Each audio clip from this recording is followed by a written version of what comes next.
সর্বত্যাগী জীবের কর্তব্য কাহাবার, ব্রজভূমি বৃন্দাবন যাহা লীলারাস। শ্রবণ মধ্যে জীবের কোন শ্রেষ্ঠ শ্রবণ, রাধা কৃষ্ণ প্রেম কেলি কর্ণ রসায়ন। উপাস্যের মধ্যে কোন উপাস্য প্রধান, শ্রেষ্ঠ উপাস্য যুগল রাধা কৃষ্ণ নাম।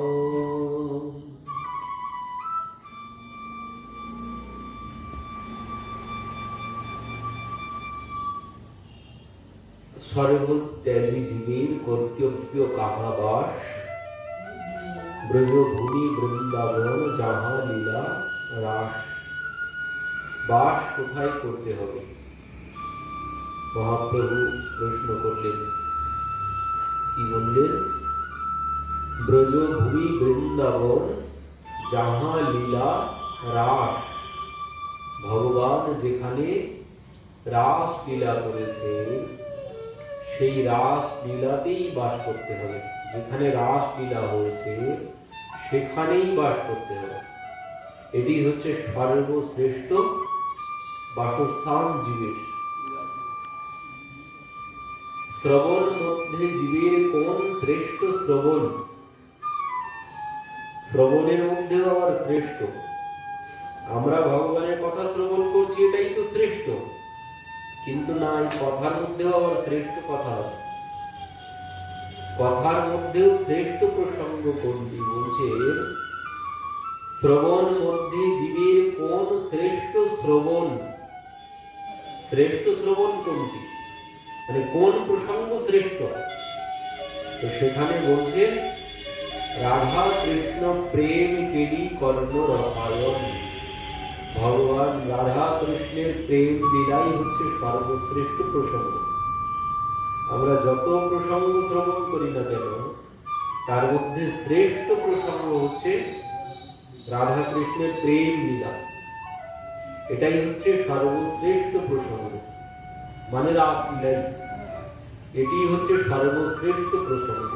অনেকে বলেন রাসলীলা বলতে নেই, অনেকে বলেন রাসলীলা বলতে নেই, কিন্তু এখানে কি বলছে? রাধা কৃষ্ণ প্রেম কেলি কর্ণ রসায়ন। এটি হচ্ছে সব থেকে বড় ঔষধ।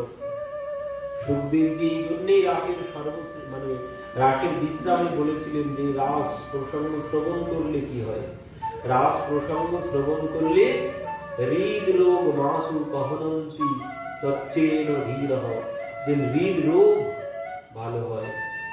রাস লীলা প্রসঙ্গ শ্রবণ করলে হৃদয়ের রোগ, হৃদয়ের মধ্যে যত প্রকারের রোগ আছে, মানবী মানব বিকার, মনের যে বিকার, কাম ক্রোধ লোভ মোহ যা কিছু বিকার আছে, সব কিছু ভালো হয় এই রাস লীলা প্রসঙ্গ শ্রবণ করতে।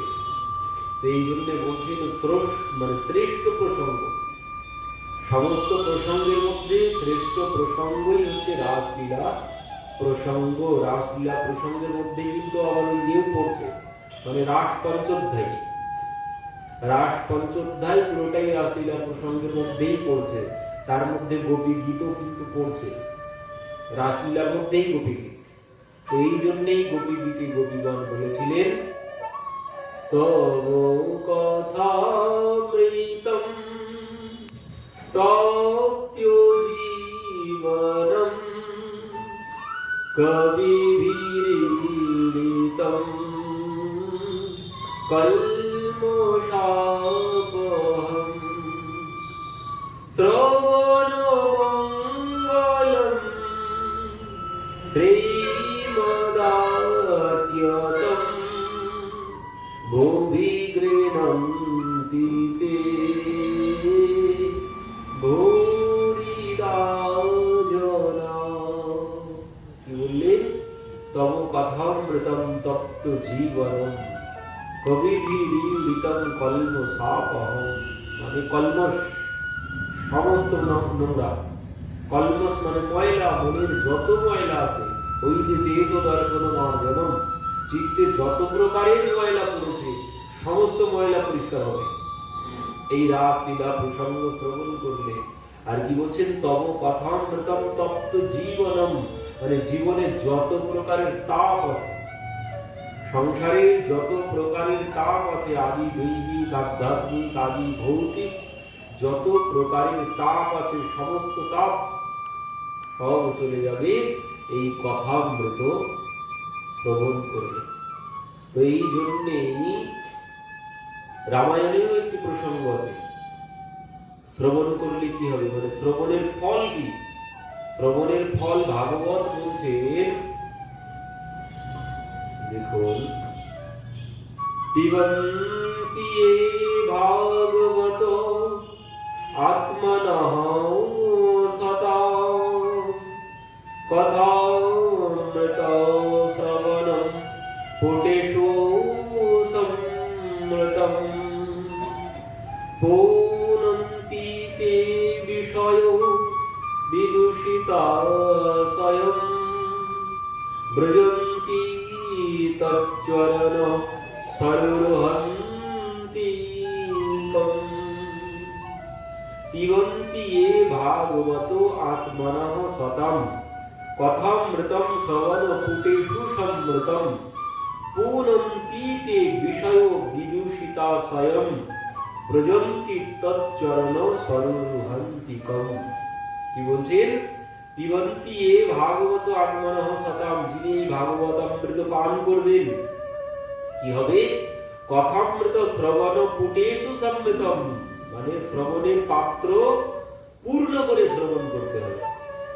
ও একটু আধটু শ্রবণে হবে না। जब बहुकाल करिए सत्संगा तब होई सद संशय भंगा। जब बहुकाल करिए, तुलसीदास বলছেন বহুকাল ধরে শ্রবণ করতে হবে। তো এখানে কি বলছেন, কথামৃত শ্রবণ পুটেষু সমৃতম, শ্রবণ মানে কর্ণ, কর্ণ ভর্তি করে, কর্ণ পূর্ণ করে শ্রবণ করতে হবে। করলে কি হবে, পুনন্তি তে বিষয় বিদূষিতা স্বয়ং, মানে বিষয়ের যত ময়লা আছে সমস্ত ময়লা সব পরিষ্কার হয়ে যাবে। মানে যত রকমের বিকার আছে মনে, সমস্ত বিকার সব চলে যাবে।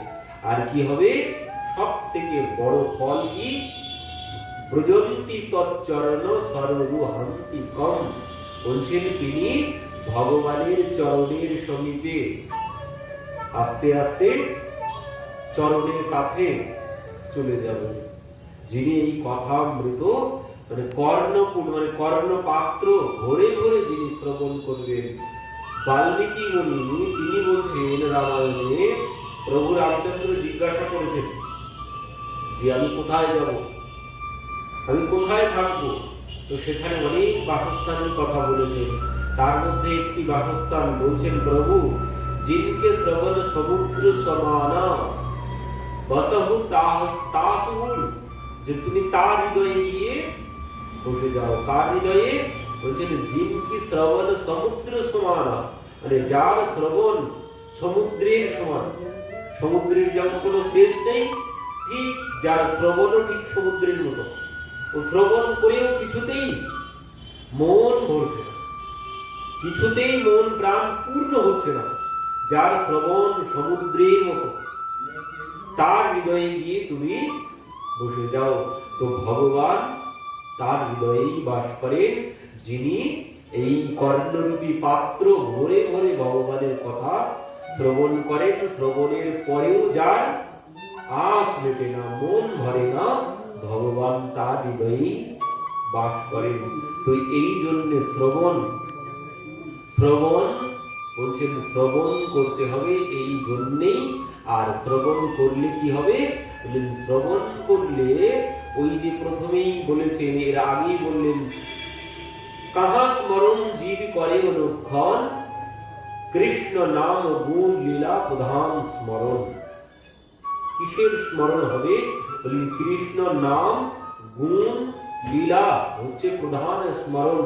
তো আমি যে স্মরণ করব, ভগবানের লীলা কথা স্মরণ করব, তার জন্য আমাকে শ্রবণ করতে হবে। শ্রবণ ছাড়া কোনোদিন লীলা কথা স্মরণ হবে না। তো এই জন্য সর্বক্ষণ ভগবানের কথার মধ্যে, শ্রবণের মধ্যে ডুবে থাকতে হবে। শ্রবণ না করতে পারলে স্মরণের মধ্যে ডুবে থাকতে হবে। তাহলে কি হবে বলছেন, তাহলেই ওই ব্রজভূমি বৃন্দাবন যাহা লীলা রাস, সর্বত্যাগী জীবের কর্তব্য কাহা বাস। বাস কোথায় করতে হবে? যে বাস বৃন্দাবনেই বাস করতে হবে, বৃন্দাবনে নয়, রাস যেখানে লীলা হয়েছে সেখানে বাস করতে হবে। তো সেখানে বাস করব কি করে? সেখানে বাস করব কি করে? হয়তো এখনকার দিনে অনেকে জায়গা জমি কিনে সেখানে ঘর বাড়ি করছেন, কিন্তু না, এই বাসের কথা বলেননি। এখানে বলছেন এই যে লীলা স্মরণ করব, আমি যদি রাস লীলা স্মরণের মধ্যে ডুবে থাকি, তাহলে আমার বাস ওই বৃন্দাবনের রাসমণ্ডলী আমার বাস হচ্ছে। এই যে আমরা এখন কথা শ্রবণ করছি, আমরা এখন কোথায় বাস করছি? আমরা এখন কোথায় বাস করছি? এই কথা যদি মনে রাখতে পারেন, চিত্রগুপ্তের কাছে গিয়ে যদি বলতে পারেন আমি অমুক দিন অমুক সময় কোথায় ছিলাম, আমি অমুক দিনে অমুক সময় কোথায় ছিলাম, দেখাম দেখি। তার কাছে সব লিস্ট আছে, 24 ঘন্টার প্রত্যেক দিনে সমস্ত ডাটা সব আছে সেখানে। তো সেখানে গিয়ে যদি বলি আমি অমুক দিনে অমুক সময় কোথায় ছিলাম, তো তিনি দেখিয়ে দেবেন পরিষ্কার, সেখানে লেখা থাকবে যে বৃন্দাবনেই বাস করেছে। এই কথা শ্রবণ করছি মানে আমরা বৃন্দাবনেই বাস করছি, এটি হচ্ছে বৃন্দাবন বাস। মানে মানসিক ভাবে সর্বক্ষণ লীলা চিন্তনের মধ্যে আমি যদি ডুবে থাকি, তো সর্বক্ষণ 1 ঘন্টা নয়, সর্বক্ষণ 24 ঘন্টা বৃন্দাবনেই আমি বাস করব। আর এটি হচ্ছে একমাত্র প্রধান শ্রেষ্ঠ বাস। ওই 2 তলা 3 তলা ফ্ল্যাটের মধ্যে বাস করে কোনো লাভ হবে না। বাস করতে হবে ওই বৃন্দাবনেই বাস করতে হবে।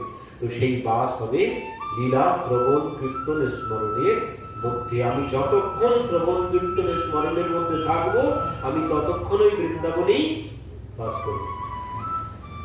আর যদি শ্রবণ কীর্তন বাদ পড়ে যায়, তখন আমি এখানে বাড়িতে বাস করছি।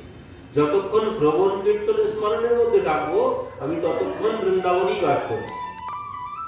আমার খাতায় লেখা উঠবে বৃন্দাবনেই বাস। কিন্তু যখন আমি সংসারে মন দিয়ে রাখবো, তখন আমার এইখানেই বাস। তখন যার যেখানে বাস সেটি জড় জগতে সেই বাস। তো এই জন্য বললেন শ্রবণ কীর্তন স্মরণের মধ্যে ডুবে থাকলেই তোমার বৃন্দাবন বাস হয়ে যাবে। কুরিয়াত বাসম ব্রজে সদা। এই জন্য জীব গোস্বামী পাদ বলছেন সদা সর্বক্ষণ মানসিক ভাবে বৃন্দাবনে বাস করতে হবে। এটি হচ্ছে জীবের একমাত্র কর্তব্য। আর করতে পারলে কি হবে? করতে পারলে আমি যদি এইভাবে বৃন্দাবনে বাস করতে পারি, তাহলে এই যে ত্রিতাপ, জগতের যে ত্রিতাপ আছে, ওই ত্রিতাপ আমাকে আর কোনোদিন স্পর্শ করতেই পারবে না। জগতের ত্রিতাপ কোনো তাপ বলে মনে হবে না, যেমন ওই অপারেশনের রোগী সব কেটে ফেললেও তার কোনো কিছু, কোনো যন্ত্রণা নেই। কেন? সে অজ্ঞান হয়ে আছে। তো আমি যদি বৃন্দাবনে বাস করতে পারি, তাহলে সংসারের তাপ যতই আমার উপরে আসুক না কেন, ও যন্ত্রণা অনুভবই হবে না। এই জন্য বৃন্দাবন বাস করতে হবে। আর যদি আমি সংসারে বাস করি, যদি সংসারে বাস করি, সর্বক্ষণ ওই যন্ত্রণা, সংসারে যদি বাস করি সর্বক্ষণ যন্ত্রণা ভোগ করতে হবে। কেউ যদি একটা কিছু বলে, সঙ্গে সঙ্গে মন ভেঙে চৌচির হয়ে যাবে। কিন্তু আমার মনটা যদি বৃন্দাবনে বসে থাকে, ও সংসারে কে কি বললো না বললো কোনো কিছু যায় আসবে না, কোনো কিছুই মনে হবে না। কিন্তু আমি যদি মনটা সংসারে দিয়ে রাখি, যার কাছে মন দিয়ে রেখেছি, সে যদি কিছু বলে, সঙ্গে সঙ্গে হৃদয়টা ভেঙে যাবে। তো এই জন্য কর্তব্য হচ্ছে সর্বক্ষণ এই ভগবানের লীলা কথার মধ্যে ডুবে থাকতে হবে। তাহলে এখন আনন্দ, পরবর্তীতেও পরমানন্দ লাভ হয়ে যাবে। সংসারে যদি মন দিয়ে রাখি, তাহলে কি হবে? কেউ যদি কিছু বলে ওই গলায় দড়ি দেয়, বিষ খায়, কি এর করতে? অকালে গলায় দড়ি দিয়ে বিষ খেয়ে কি জন্য মরে? কেন? ওই যে যার কাছে মন দিয়ে রেখেছে সে আঘাত দিয়েছে। এই অকালে মৃত্যুর কারণ হচ্ছে এটাই, মানে যার কাছে সংসারে মন দিয়ে রেখেছি সে আঘাত দিয়েছে, সেই আঘাত সহ্য না করতে পেরে আমি আত্মহত্যা করলাম। তো এই হচ্ছে গতি সংসারে মন দেওয়া। সংসারে মন দিলে ও মনের মর্যাদা কেউ দিতে পারবে না। আর সংসারে যদি আমি মন দিয়ে রাখি তাহলে ওই সংসারের আঘাত আসবে। যদি সংসারে মন না দিয়ে রাখি তাহলে সংসারে যে যাই বলুক না কেন ওতে কিছুই হবে না, ওতে কোনো যন্ত্রণা হবে না। আমি যদি মন না দিয়ে রাখি, নিজের মানুষ যদি কোনো কিছু বলে যন্ত্রণা বেশি হয়, কিন্তু অন্য বাইরের লোক যদি কেউ কিছু গালি দেয় তাতে কিছু হয়? তাতে কোনো কিছু হয় না।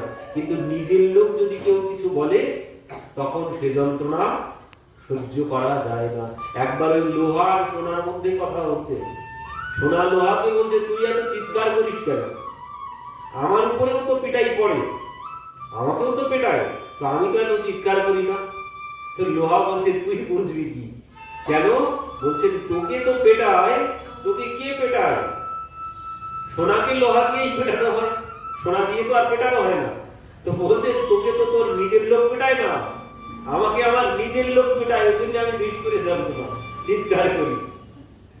লোহাকে লোহা দিয়েই পেটানো হয়। তো বলছে নিজের লোক যখন আঘাত দেবে তার যন্ত্রণা, তার চিৎকার বেশি হবে, তার যন্ত্রণা বেশি হবে। কিন্তু অন্যে যদি আঘাত দেয় ওতে খুব একটা যন্ত্রণা হবে না। এই যন্ত্রণা থেকে মুক্তির উপায় কি? ওই মনটা সর্বক্ষণ বৃন্দাবনে দিয়ে রাখতে হবে, তাহলে ওই যন্ত্রণা অনুভবই হবে না, কিছুই মনে হবে না। ও কে কি বললো না বললো কোনো কিছু যন্ত্রণা আমার অনুভব হবে না। এই জন্যে মনটা ভগবান এই জন্যে অর্জুনকে বলেছিল যে অর্জুন আমার কোনো কিছু চাই না, তুমি শুধু তোমার মনটা আমাকে দাও। এই জন্যই ভগবান বলেছেন যে মনটা আমাকে দিয়ে রাখো, সংসারের কর্তব্য পালন করো। মন আমাকে দিয়ে রেখে সংসারের কর্তব্য পালন করো, না হলে ওই সংসারের যন্ত্রণা সহ্য করতে পারবে না। সংসারের যন্ত্রণা সহ্য করতে পারবে না যদি মন সংসারে দিয়ে রাখো, মন আমার চরণে দিয়ে রাখো। কিন্তু অর্জুন কি বলছেন? পারবো না, ওটাই পারবো না। কেন?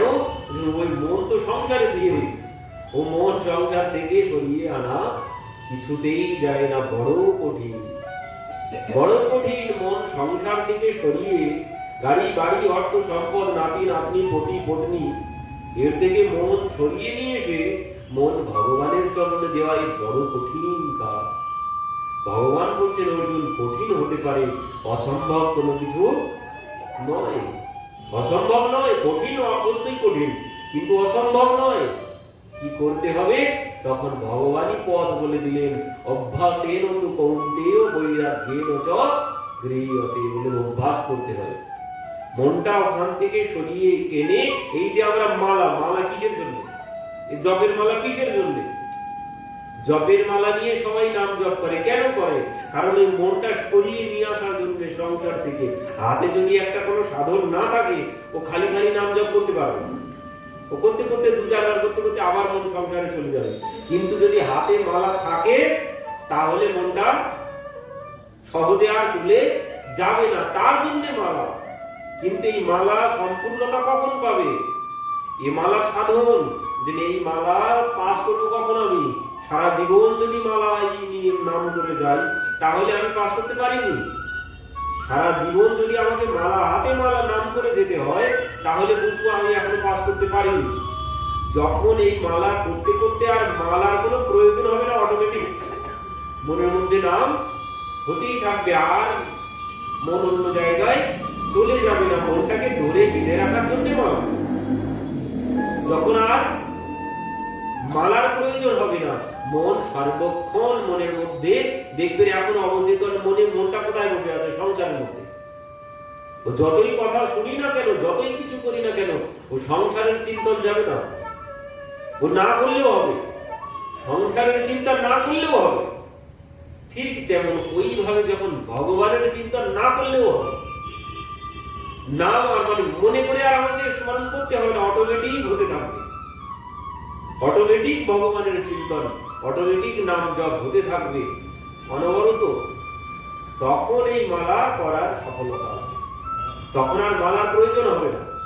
যখন সর্বক্ষণ মনের মধ্যে কত কত মহাপুরুষ আছে, তারা ঘুমের মধ্যেও ভগবানের নাম করছে, ঘুমের মধ্যেও ভগবানের নাম করেন, ঘুমের মধ্যেও হরে কৃষ্ণ কৃষ্ণ কৃষ্ণ হরে হরে, হরে রাম রাম রাম হরে হরে নাম জপ করে চলেছে। এখনো আছে এমন মহাত্মা, এখনো আছেন যারা ঘুমের মধ্যেও ভগবানের নাম করেন। এই হচ্ছে নাম জপের সফলতা, এই মালা জপের সফলতা। তখন আর মালার দরকার হবে না, এখন দরকার হয়, কারণ এখন আমি মনটাকে ধরে রাখতে পারি না, তাই মন সংসারের মধ্যে চলে যায়। তো বলছেন সর্বক্ষণ যদি তুমি এই নামের মধ্যে, ওই নামের মধ্যেও আবার এই মালার মধ্যে মন দেওয়া মানেও বৃন্দাবনে বাস। ও নাম কি, মালা কি, মালায় বৃন্দাবনে অষ্টসখী 108টি, ওখানেও ওটিও বৃন্দাবন রাসমণ্ডলী, মালাটাও রাসমণ্ডলী। তো ওই মালার মধ্যেও যদি আমি থাকি মানে আমার বৃন্দাবন বাস হয়ে যাচ্ছে। তো এটি হচ্ছে সব থেকে বড় বাসস্থান, এই নামের মধ্যে ডুবে থাকাটাই হচ্ছে রাসমণ্ডলী আমার বাস। পরবর্তী প্রশ্নে কি বলছেন, উপাস্যের মধ্যে কোন উপাস্য প্রধান? শ্রেষ্ঠ উপাস্য যুগল রাধা কৃষ্ণ নাম, এই হচ্ছে উপাসনা। তো জপ তপ তপস্যা যা কিছু, যুগল রাধা কৃষ্ণ নাম। হরে কৃষ্ণ কৃষ্ণ কৃষ্ণ হরে হরে, হরে রাম রাম রাম হরে হরে। এই যুগল রাধা কৃষ্ণ নাম, এর মধ্যে কিন্তু অন্য কিছু নেই, কোনো রাম কোনো কিছু নেই। এতে রাম নয়, রাম মানেও রাধা, রাম মানে রময়তে ইতি রাম। ভগবান যেখানে রমণ করেন তিনি হচ্ছেন রাম, তো তিনি হচ্ছেন স্বয়ং রাধা ঠাকুরানী। এর নাম কিভাবে সৃষ্টি হয়েছে আমরা একদিন শ্রবণ করেছিলাম, মনে আছে? মানে ভগবান ঘুমিয়েছিলেন, ভগবান ঘুমের মধ্যে হরে হরে হরে বলছেন। প্রিয়াজি সেখানে এসে দেখেন কি ব্যাপার, ঘুমের মধ্যে এমন কেন বলছে, হরে হরে বলছে কেন? তখন প্রিয়াজি বলছে হরে না, তুমি কৃষ্ণ হো। ভগবান বলছেন হরে, প্রিয়াজি এসে বলছেন না কৃষ্ণ। এই হলো, দুইবার বলেছেন ইনি হরে, প্রিয়াজি বলেছেন না কৃষ্ণ কৃষ্ণ। মানে হরে মানে ভগবান এই জন্য বলছেন যে আমার সবকিছু হরণ করেছো তুমি, এই জন্য হরে, তুমি আমার সবকিছু হরণ করেছো এই জন্য হরে। তো প্রিয়াজি এসে বলছেন না কৃষ্ণ, তুমি কৃষ্ণ, হরে কেন বলছো, তুমি কৃষ্ণ। ভগবান বলছেন না, প্রিয়াজি পুনরায় বলছে না কৃষ্ণ কৃষ্ণ। ভগবান বলছে না হরে হরে। এইভাবে নামের সৃষ্টি হয়েছে। এখানে যুগল রাধা কৃষ্ণ নাম ছাড়া অন্য কোনো কিছু নেই। এর সহজ এর অর্থই হচ্ছে ওই রাধে কৃষ্ণ কৃষ্ণ কৃষ্ণ রাধে রাধে, রাধে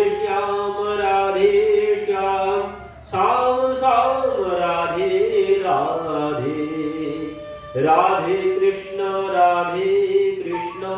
কৃষ্ণ কৃষ্ণ রাধে রাধে, রাধে শ্যাম শ্যাম শ্যাম রাধে রাধে। এও যুগল নাম, এই নাম করলেও কিন্তু হবে, নরসিংহজি গাইতে নেই নাম সর্বক্ষণ। তো এই যুগল উপাসনাই হচ্ছে জীবের একমাত্র উপাসনা। পরবর্তীতে বলছেন